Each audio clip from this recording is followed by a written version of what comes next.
Rais Samia Suluhu apokea tena habari mbaya huku Tanzania ikipata pigo kubwa la kimataifa leo.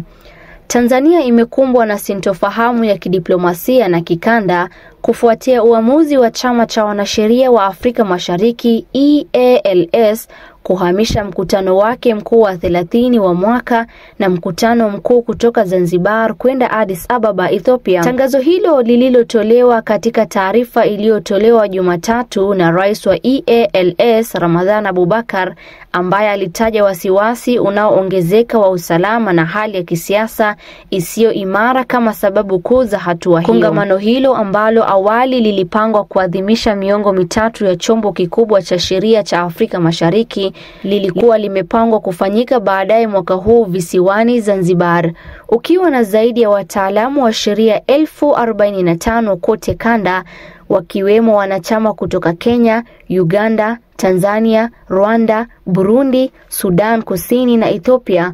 Mkutano wa kila mwaka wa EALS sio tu wa kiishara bali pia una ushawishi katika kuunda mazungumzo ya kisheria na utetezi wa haki za binadamu katika kanda. Katika taarifa rasmi iliyotolewa na baraza la uongozi, EALS ilibainisha kuwa matukio ya hivi karibuni nchini Tanzania, ikiwa ni pamoja na uchaguzi mkuu uliopangwa kufanyika wakati sawa na mkutano huo, yameleta hali ya sintofahamu. Jumuiya ilionyesha kuwa chaguzi hizi zinaweza kuvuruga utulivu wa umma au kupunguza uhuru wa raia, mambo ambayo hayakubaliani na uandaaji wa hafla kuu ya kisheria ya eneo. Baada ya mijadala ya ndani iliyofanyika wakati wa mkutano wa baraza mnamo Juni 16, jumuiya iliamua kutafuta njia mbadala zilizo salama. Addis Ababa hatimaye ilichaguliwa kwa utulivu wake wa kisiasa na uwezo wa kukaribisha hadhira ya kimataifa ya kisheria. Wakati tamko liliepuka kulaumu moja kwa moja mamlaka za Tanzania,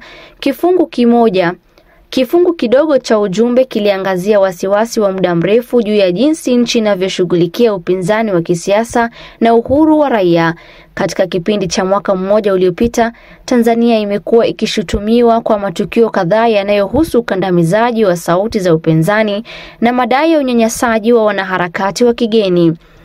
Miongoni mwa kesi zinazojulikana zaidi ni kufukuzwa kwa magwiji wa mashirika ya kiraia nchini Kenya, akiwemo Martha Karua, kiongozi wa chama cha People's Liberation Party cha Kenya, na aliyekuwa jaji mkuu Willy Mutunga. Wawili hao walikuwa wamesafiri hadi Tanzania kwa misheni ya utetezi, lakini waliripotiwa kufukuzwa bila uhalali wa wazi. Kilichozidisha wasiwasi huo ni kilio cha umma cha hivi majuzi kufuatia madai ya mwanaharakati Boniface Mwangi kwamba alizuiliwa na kuteswa akiwa kizuizini Tanzania. Madai hayo yalizua ukosoaji mpya kwa utawala wa Rais Samia Suluhu Hassan na kuibua maswali kuhusu dhamira ya Tanzania katika haki za binadamu, hasa katika muktadha wa ushirikiano wa kikanda na maendeleo ya kisheria ya Pan-Afrika. Kwa Kenya, mabadiliko katika ukumbi hubeba uzito wa ishara, kwani chama cha wanasheria cha Kenya LSK ni mmoja wa wanachama waanzilishi wa Jumuiya ya Wanasheria ya Afrika Mashariki. Wanasheria kadhaa mashuhuri wa Kenya kihistoria wameshikilia majukumu muhimu ya uongozi ndani ya EALS. Wanasheria kadhaa mashuhuri wa Kenya kihistoria wameshikilia majukumu muhimu ya uongozi ndani ya EALS, wakiunda nafasi za sera na kuchangia mabadiliko yake kwa nguvu ya kisheria ya bara. Kuhamishwa kwa kongamano la 30 la mwaka kwa hivyo kumeonekana kama hatua muhimu ndani ya duru za sheria na kisiasa za Kenya. Miongoni mwa waliokaribisha waziwazi uamuzi huo ni seneta wa Nairobi Edwin Sifuna, ambaye alisifu uongozi wa EALS kwa kuchukua kile alichokitaja hatua ya ujasiri na muhimu. Seneta huyo ambaye kitaaluma ni mwanasheria alisisitiza imani yake kwa uongozi wa Rais Ramadhan Abubakar na kueleza kuridhishwa kwake kwa kuunga mkono kuchaguliwa kwake kuwa rais wa chombo hicho cha kanda.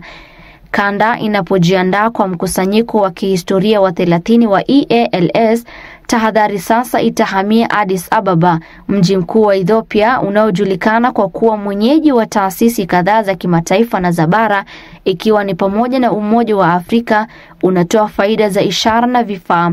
Uteuzi wake unaonekana kama hatua ya kimkakati ambayo inadhibitisha kujitolea kwa EALS kwa maadili ya demokrasia, nafasi ya kiraia na uhuru wa kujieleza. Wakati huo huo, waangalizi wa mambo wanasema uamuzi wa kuipokonya Tanzania haki yake ya uwenyeji unaweza kuwa mwamko kwa mataifa ya Afrika Mashariki kuhusu athari za chaguzi za kisiasa za ndani katika ushirikiano na sifa ya mataifa. Wataalamu wa sheria katika eneo lote watakuwa wakifuatilia kwa karibu kuona kama hii inaashiria mkao mpya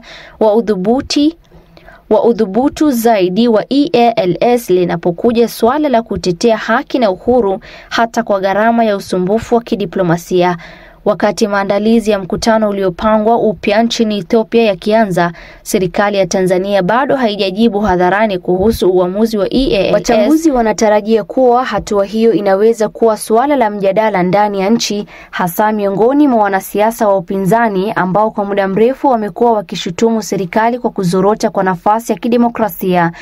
Jinsi utawala wa Tanzania unavyojibu, iwe kwa mageuzi, ukimya au kukanusha, unaweza kuunda hadhi ya nchi katika hali ya kisheria na kiraia ya Afrika Mashariki katika miaka ijayo.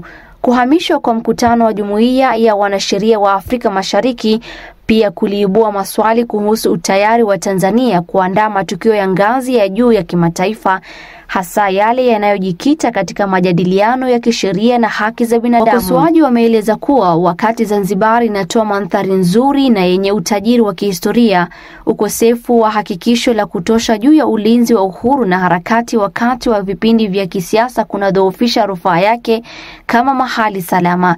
Wadau katika taaluma ya sheria wanahoji kuwa nchi lazima ionyeshe ahadi kali zaidi za utawala wa sheria na uhuru wa raia ikiwa inatumai kuhifadhi au kurejesha imani ya mashirika ya kikanda. Zaidi ya hayo, wataalamu wa sheria wamesisitiza athari kubwa zaidi za uamuzi huu juu ya umoja na afya ya kidemokrasia ya Jumuiya ya Afrika Mashariki EAC. Kuondolewa kwa Tanzania kama mwenyeji hakukuwa tu mabadiliko ya kiutawala, kunatoa ishara kuhusu matarajio yaliyowekwa kwa nchi wanachama katika kuzingatia maadili ya pamoja ya haki, uwazi na uwajibikaji. EALS kwa kuwa ni shirika la kitaaluma, mara chache hujihusisha na maoni ya kisiasa ya wazi na kuifanya hatua hii kujulikana, hasa kwa udhabiti wake ambao haujawahi kushuhudiwa nchini Ethiopia. Matayarisho tayari yanafanyika ili kushughulikia miminiko wa wajumbe wa kanda. Addis Ababa inatarajiwa kuwa mwenyeji wa mijadala kuhusu kushinikiza masuala ya kisheria na haki za binadamu yanayoathiri eneo hilo, ikiwa ni pamoja na haki ya uchaguzi, uhuru wa kujieleza na ushirikiano wa kisheria wa kimataifa. Waandaaji wanafanya kazi kwa karibu na mamlaka ya Ethiopia ili kuhakikisha uzoefu usio na mshono kwa washiriki, kwani jiji hilo linajiweka sio tu kama kitovu cha kidiplomasia, lakini pia kama kituo cha mawazo ya kisheria ya kikanda na utetezi.